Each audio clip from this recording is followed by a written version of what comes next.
This is a Doedre's Undoing Endgame Lich. It is a one-button build that I'm using to farm T15 daily maps, to farm currency, to learn crafting, and to learn how to blast on a non-Deadeye build. In this video, I'll be discussing how I leveled, gameplay, key mechanics, gear, passive tree, and lastly a little bit of crafting and next steps. We should cover everything, but in case I missed something, you can also check out the written leveling guide, endgame planner, and the live planner with my current gear set. So to summarize the gameplay, I run around maps at 100 to 160% movement speed, aim in the general direction of monsters, loot the divine orbs that drop, rinse and repeat. Currently, I don't read any map mods, I just put the maps in the map device, so if I ever do a challenging map, I might sometimes press Convalescence to instantly recharge my energy shield, Sigil Power for a little more damage on abyss mobs, and if I'm under 400 mana regen, then I might cast Ball Lightning, proc mana remnants, which can be useful in single target situations. Now a quick explanation of Doedre's Undoing before overviewing all of the mechanics in depth. Doedre's Undoing is a lineage support gem, which when linked to a curse creates cursed ground, which then explode if there are enemies inside that cursed ground. Since we use Spell Cascade, we proc 3 times per cast, and if our cursed radius is large enough, we can hit a single enemy with all 3 explosions. These explosions deal chaos damage based on 200% of our intelligence, so naturally this is an int-stacking build.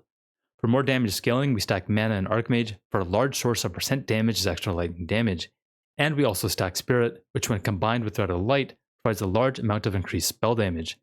This is important because Doedre's Undoing is a support gem, meaning we need to scale our damage without scaling gem levels, which ends up being a nice advantage and saves a decent amount of currency when crafting endgame upgrades. Now before going into progression, I need to explain 2 mechanics with a bit more depth, the first being Cursed Radius. As I mentioned earlier, we use Spell Cascade to create 3 sets of cursed ground, and the distance between these cursed ground areas depends on your cursed radius. At a cursed radius of 4.9 meters or higher, all 3 areas will overlap around a single point, only if you are targeting the center point of a monster. So what's interesting is, if you're using a controller, you will automatically target the center point. But if you're using a mouse, you'll need to aim precisely or invest into a cursed radius of 5 meters or higher.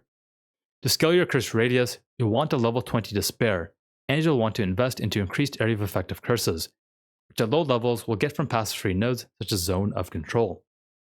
As you level up and get more jewel sockets, we'll then remove Zone of Control and get all of the cursed radius from jewels. It's also worth noting you can always check your cursed radius in the gem panel by opening the extra information tab on Despair.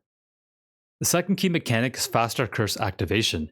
In Path of Exile 2, curses have an activation delay before casting.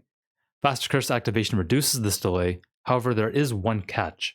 At 100% faster curse activation, for some reason the curse fails to cast, so the goal then becomes to get as close to 100% as possible, which we do by allocating a pending doom on the passive tree for 70% and equipping a jewel with exactly 14% faster curse activation in the crystalline phylactery jewel socket for a total of 98%.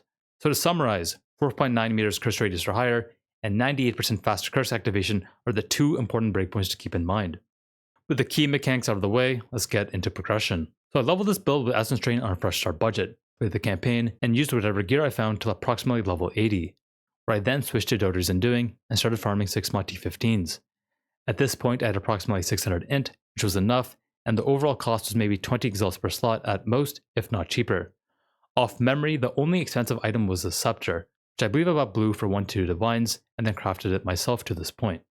Now with this gear set, my only problem was mana, which I solved with Mana Remnants, a persistent buff that spawns mana orbs on the ground when you kill an enemy affected by an elemental ailment, or when you critically strike an enemy. Since this is not a crit build, we use Ball Lightning, linked to a bunch of critical strike supports, lower projectiles, and multi-shot to enemies many times. Eventually, as you get more mana regen, around 400 or more, you won't need to press Ball Lightning at all. So after the starter gear set, next goals were to get from level 80 to level 90 so we can allocate more jewels, and to get near 800 int or higher so we can comfortably farm delirious 6 mod T15s. Additionally, the next most important upgrades are 60% movement speed boots to map faster, a corrupted Thread of Light for more spirit spell damage scaling, and I also bought a corrupted Zuri's Disdain for even more spirit. Afterwards, in my opinion, you need to purchase a Headhunter, because stealing rare monster modifiers for 60 seconds is completely broken. Headhunter increases your clear speed, your AoE, your survivability, and basically your everything. So for myself, I prioritize it as the first expensive upgrade. But if you're on a budget or you want to build in a different direction, then Ingenuity is a great starter option. That said, you'll need some fairly good rings to justify it. Now, after achieving the mid gear level, the next step is to farm maps and progress towards the high investment gear set. Currently, I'm at 1000 int, which is around 2 items past the mid gear level. To start, I've crafted this scepter and this amulet, and next I'll probably work on a rare helmet and possibly even a body armor with lots of resistances, which will then allow me to replace the resist on these starter rings with some endgame rings that have a lot more attributes, mana, and item rarity. At the same time, I'm looking into upgrading my 60% movement speed boots into 75% movement speed boots, because in PoE2, movement speed is everything. Alright, quick path tree overview. So, every travel node is int, and we want to path to as many jewel sockets as possible. At the top right here, we have an Against the Darkness, which with this one providing 3% increased intelligence, and 4% of damage as extra chaos damage per notable. As you can see, we've allocated as many notables as possible, and to allocate even more notables, we have a chaos inoculation from nothing, which allows us to get control of chaos, invocated efficiency, tempered mind, and pure chaos, and wither away for even more damage. After that, as I said earlier, it's just we're getting travel nodes for int, and we want jewel sockets. So we just go around the world, around the world, around the world, picking up as much movement speed along the way, because as I mentioned earlier, movement speed is, well, everything. Down here, we also have a little bit more attributes for a little bit more damage, which is also nice. And then I also want to point out these two notables that are quite important. If most of your support gems are blue, then you're immune to chill, and everyone knows how annoying chill ground is in this game. It's very bad, so this is very important. And we also have a gem enthusiast, giving us 5% increased movement speed if you have at least 10 green support gems or more. So it's important when you open up your skill gem panel that you have at least more than 10 green support gems, and that the number of int support gems are higher, so you are still chill immune. Anyways, we also need to talk about jewel sockets before I conclude. On jewels, we want increased maximum energy shield, increased matter generation rate, area effective curses, and lastly, the desecrated modifier, 2% increased int. So we can scale our int higher and higher and higher. Anyways, that is the build. Expect another update in the future as the build progresses. For more information, check out the running guide below. And if you have any questions, feel free to ask in the comments or live on Twitch when I'm streaming. Thanks for watching, and as always, have a great day, Exiles. Bye. It's a gamble. I don't know if I'm gonna have fun on this map. Like, I don't know. If I don't drop a Divine Orb, I might not have fun, bro. Like...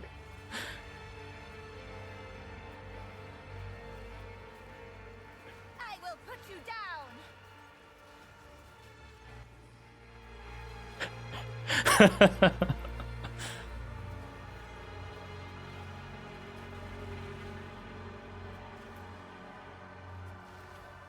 It is pretty fun when you see a tank. None can oppose me. But what if the tanks are more fun because of the times we don't see a tank?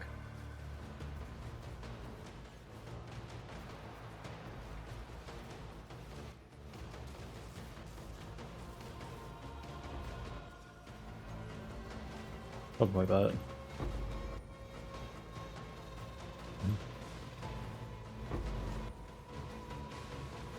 Give up all hope.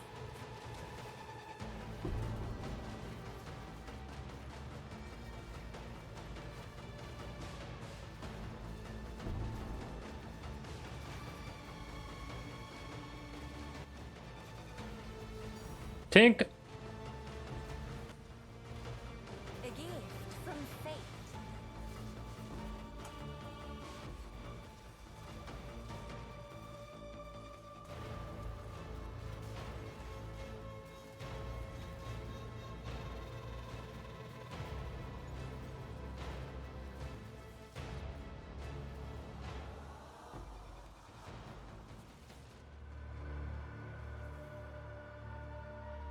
Scopium. Scopium.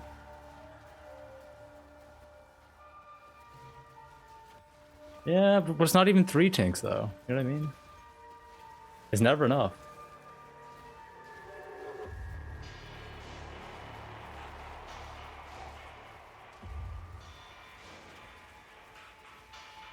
I mean, yeah, I'll like Can oppose me. price it later. Oh. Downtime. See, this is my problem with rolling maps. It's downtime.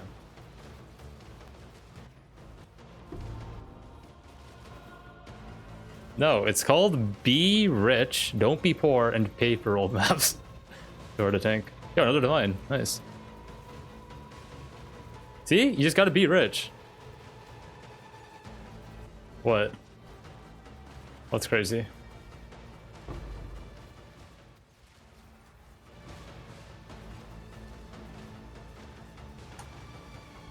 You're an SSF Trade League player? Based. Suffer!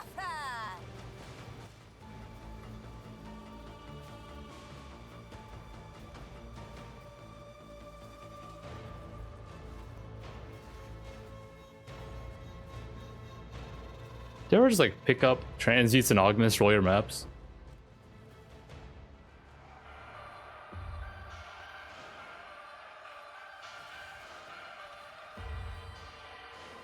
It's picking up transmutations and augments cancer.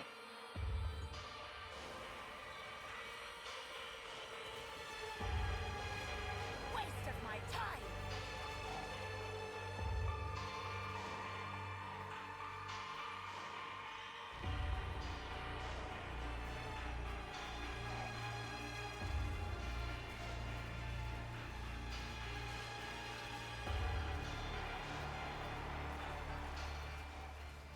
Out of mana. Yo, I'm blasted. I actually have to be careful not die. Another corpse to serve me. I'm on the low gear right now.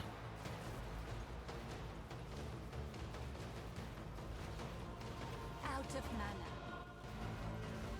Out of mana.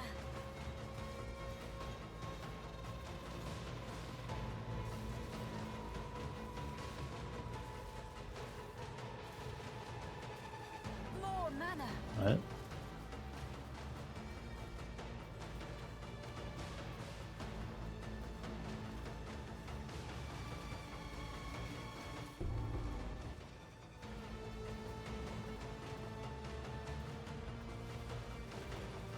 I need more mana. I know I don't think there's any more mana, but once this breach ends, I'll pause. Alright, looking.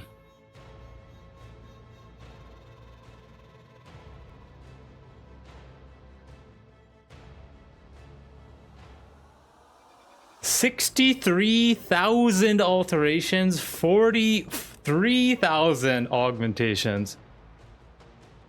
Damn, that's crazy.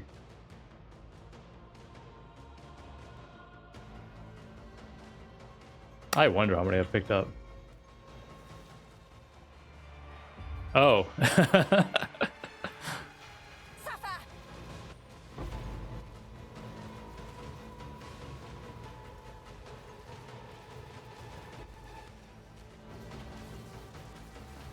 Another corpse to serve me. Yo, if people log into PoE1 right now, can we farm mirrors? It's crazy, man. What happened to the game? Oh, this is a ruthless, hardcore game for the best of the best.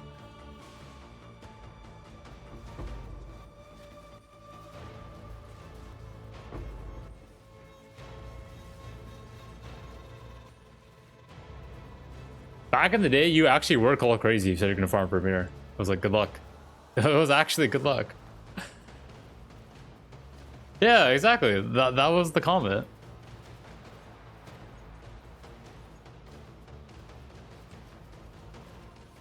Oh.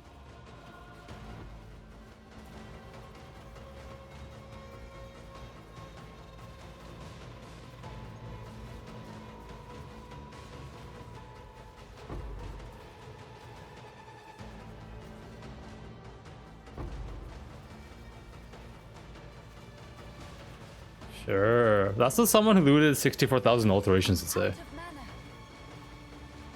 Sure, man. Yo, comes heart. Much clutter. Can't even loot it.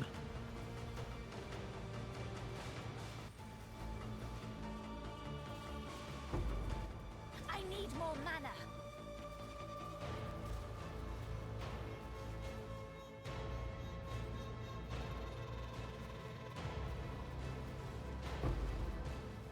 Yeah, Death, take you. yeah, sure.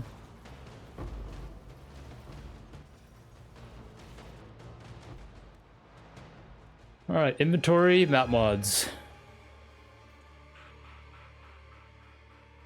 Always hard on block doors. I don't even know why I carry currency for rolling boxes. Like, does it even matter? Yeah.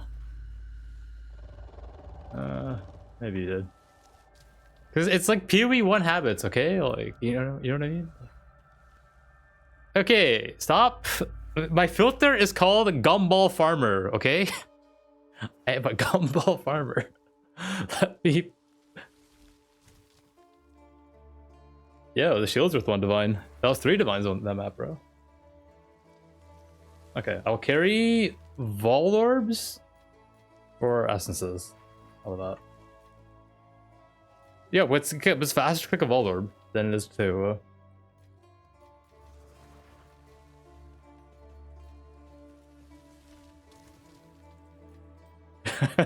Yo, I gotta roll my boxes, okay? Yo, that was meta one time. Just saying. Right now, 919 it. Yo, comes heart. 15 div. Yo.